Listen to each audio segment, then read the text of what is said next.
basically, I will proceed until this will work. During my information security assessments, I noticed that cybersecurity manager responsible for cybersecurity often misunderstanding about current threats, how it was earlier, how it is now, what will happen in the future, how to organize and assess their own assets, and that's why I suggest from one side apply different cybersecurity standards that they can assess, perform risk analysis and assess their own assets, what is to protect, what is more, oh, so it is working now. Oh, thank you. What is more important to protect, and basically what this approach, which information this approach provides for cybersecurity manager is response to the question, what is their assets to protect, why cybersecurity is important, we already all know, because it is data protection, reputation loss, and the complexity of recovery in case of attack. And there are multiple new laws for this, NIS2, for instance, and DORA directive, which pushes critical infrastructure companies and organizations to perform some to introduce some cybersecurity strategy. Currently, not each organization has such a strategy. And for this, I will later show different standards where cybersecurity manager could take information, how to organize it. And also, he needs to understand how attacker actually can attack his organization, because every organization has different assets, like production system, others have databases, others have clouds, another needs physical security protection. And how could a manager simply analyze development of previously exploits and threats and create his own threat model? Basically, these are current cybersecurity standards which help to organize generally cybersecurity strategy. I would suggest for framework OWASP-SAM. It is a free platform where you have also some templates where you can, as a manager, simply respond to the questions which usually are similar to ISO certification, for instance. And then in this Excel, macros automatically calculate your values, measurable values in 5 cybersecurity domains. And you get at the end a picture of what is missing, where you need more to do. So then, in this way, you can create, as a manager, your own risk models. And later, you know against what you protect, actually. And of course, there are best practices for pen testing and red teaming. Again, you can check as a manager a bit which attack vectors currently are most important. OWASP 10, of course, is most interesting because most of attacks, or a large part of attacks, goes to web part or external infrastructure. But also currently arised LLM, OWASP Top 10, which we already tested now for Microsoft Copilot. There are some specific attack vectors. So if you have it in your organization, you also should consider this as attack vector, and so on. Depending on your infrastructure, you have different vectors. And actually, each organization has its own feeds and information sources about current threats. So that's why you can collect your own data, which nobody can see, and also it remains in your organization, so you don't need to send it somewhere to calculate something. That is advantage of this method. Also, it is simple, so you don't need to apply complicated models, but you use classical machine learning method for this approach. So each person can simply implement it with a couple of adjustments, taking source code from internet and using Jupyter and adjust to your needs. And this is general approach. I tested it with open source exploit.db because it's already labeled. There is structure which attack vector it is, date and time when it was registered, and description and so on. So it is helpful when it's already labeled, of course. And but you can also take your own feed. Maybe you have also in emails some information, and extract data that it is normalized, that all your sources could be combined in one analysis data. After exploitation and normalization, you define what are most important risks from your model, risk model, as I described before, from the standards.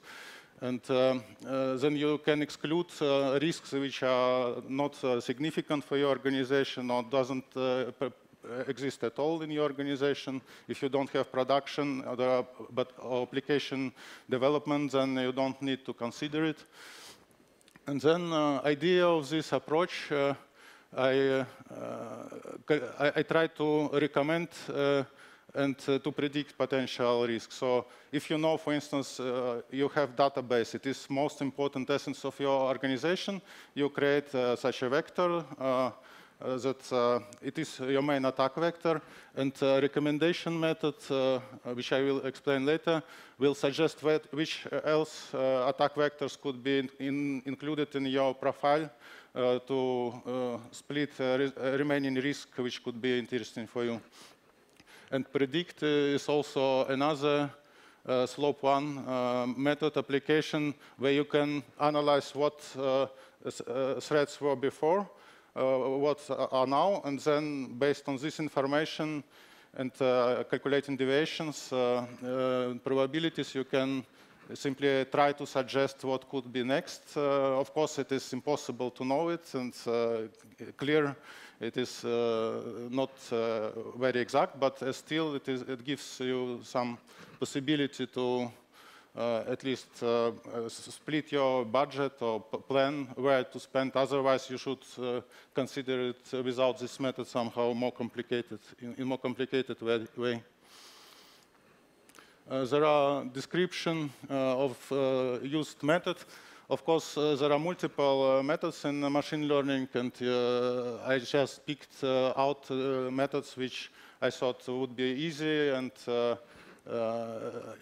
good matching for current situation. For instance, in exploit.db, there are I excluded risks which are not important, not so often happen, and then you have quite good dense and data is not sparse, so you almost always have each, I split the data by quarters basically, and actually in each quarter you have some information how many exploits were at that time in past, and in such way I created such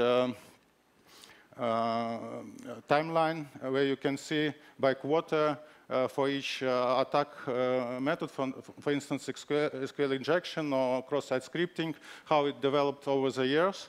And then it is used as basis for prediction and for recommendation later.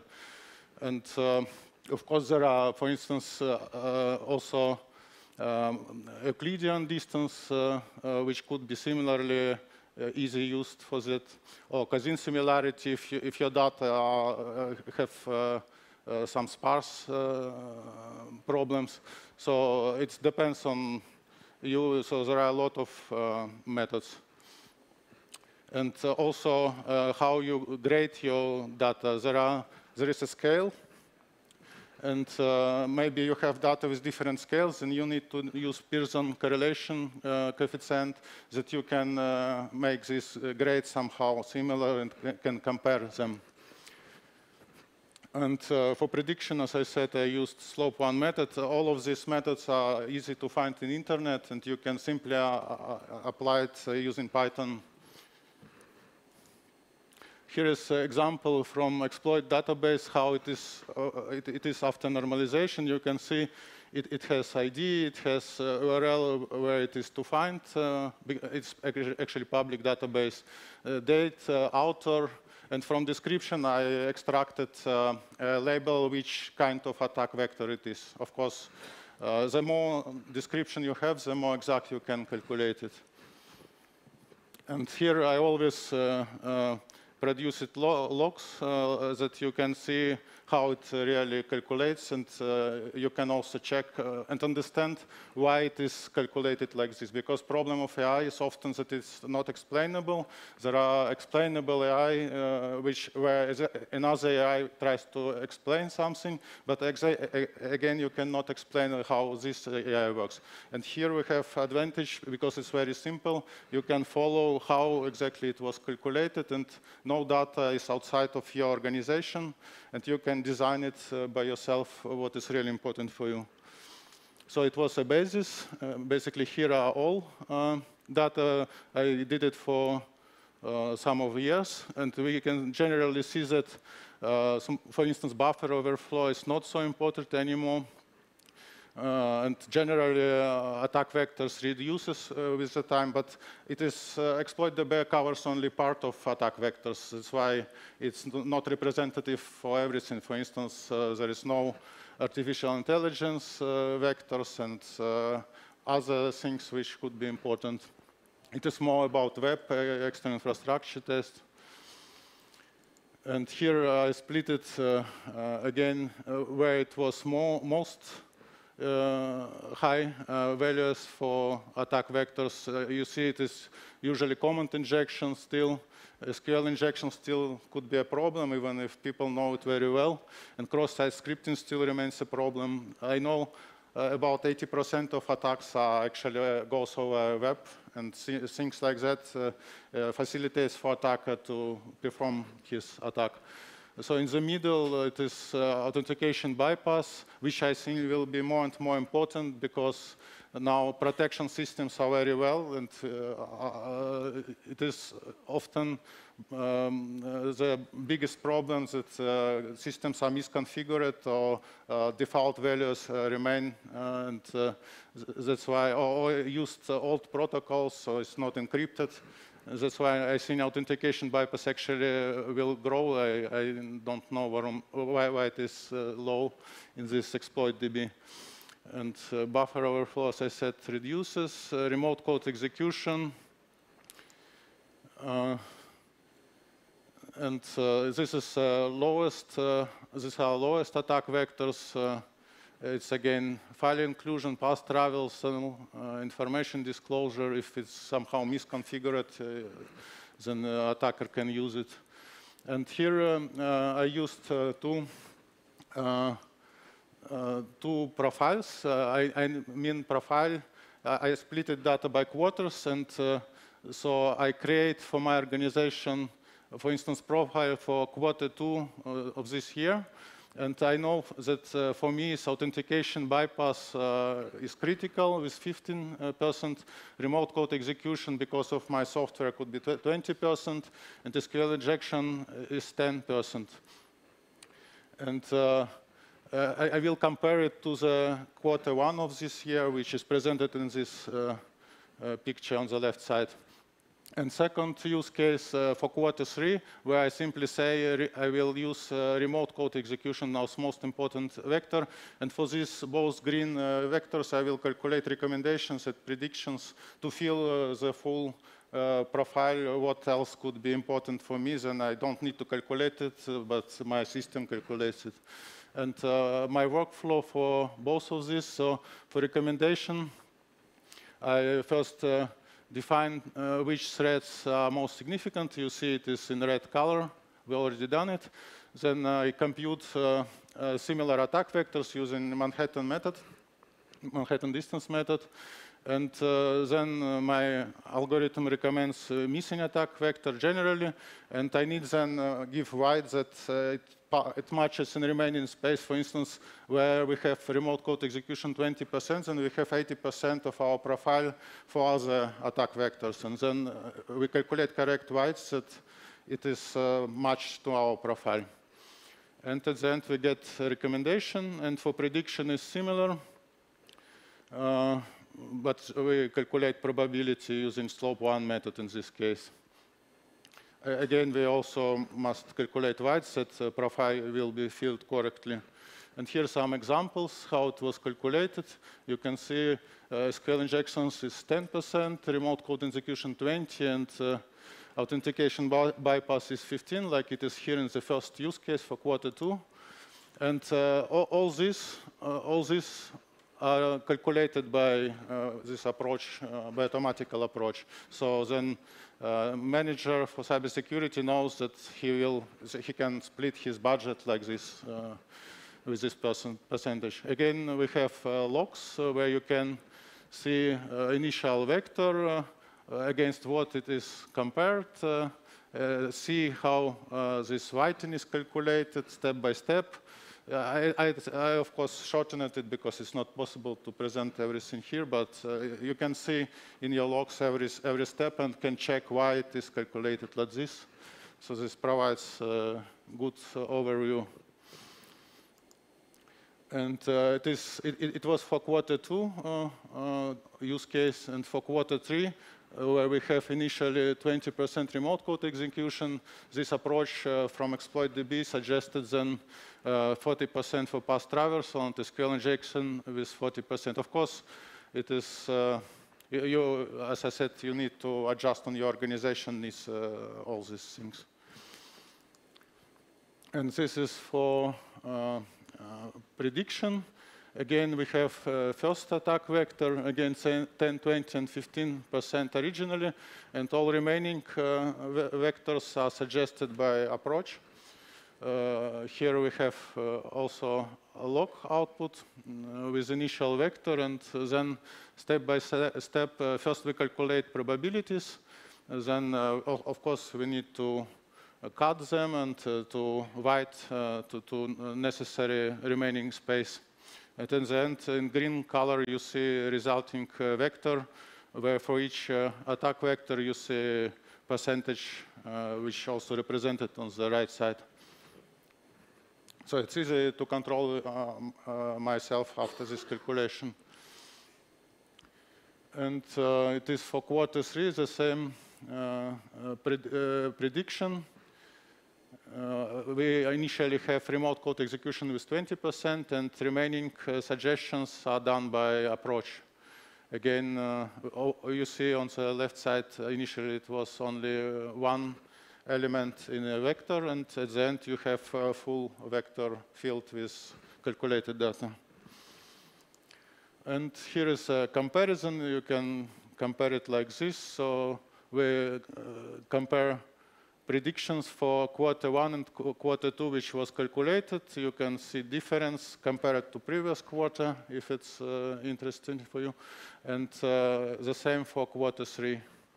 So it's visually understandable then. And Deloitte also performs every year some questionnaire by companies, research. What are the problems currently with cybersecurity? What are the issues? Which attacks they had? Every year questions are different, but I collected for 2 last years. So we see that artificial intelligence plays more and more important role.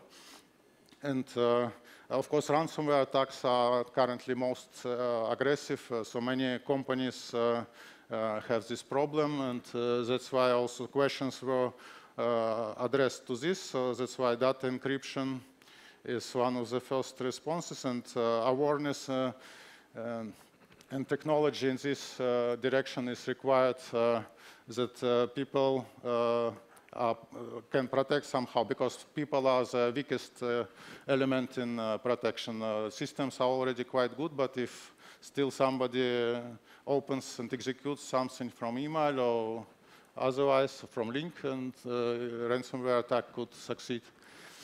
And yeah, artificial intelligence can be opportunity and a risk. Of course, on one hand, you can use it, for instance, like Copilot uses in every application, Outlook Office application already.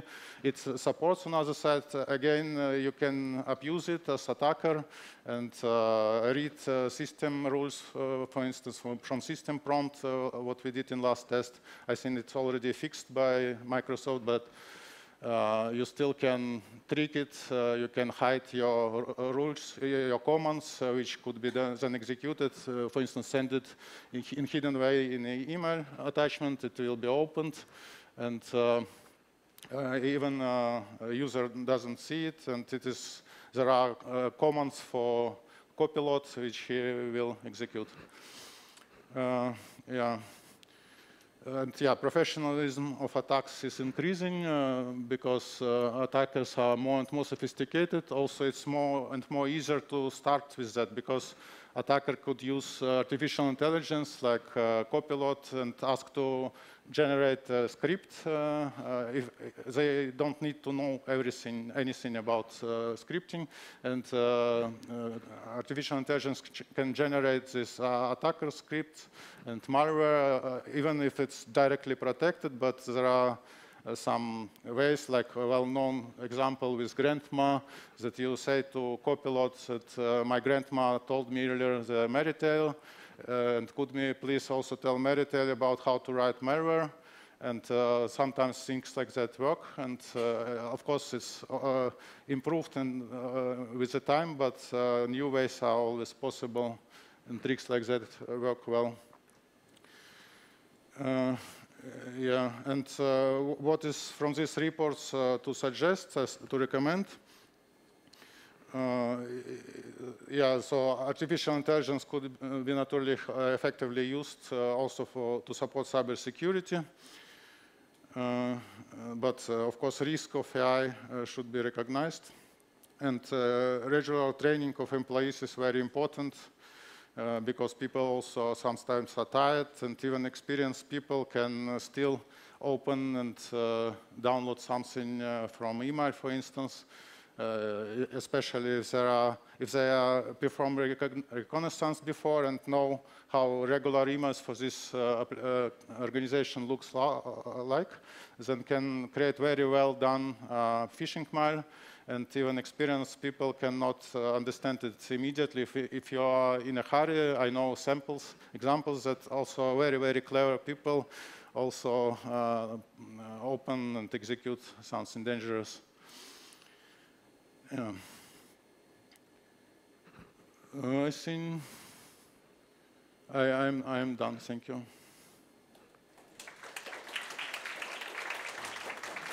Thank you so much. First of all, I want to remind everyone that there's a possibility to ask questions online. We have menti.com where you enter the code and you can ask the question. I'll forward it to the speaker. Before that, do we have any questions on site? No? Then I have a question.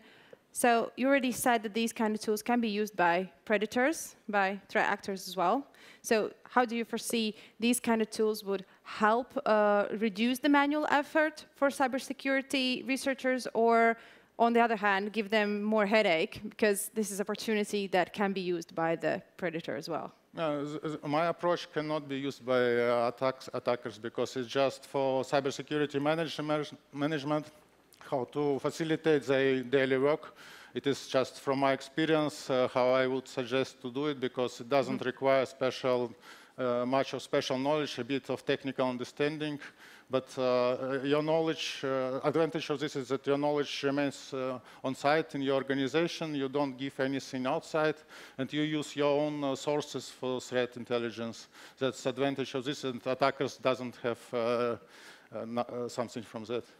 Perfect. That's nice to hear that. Thank you so much. Here's a little gift from us as well. Thank you for presenting and coming, agreeing.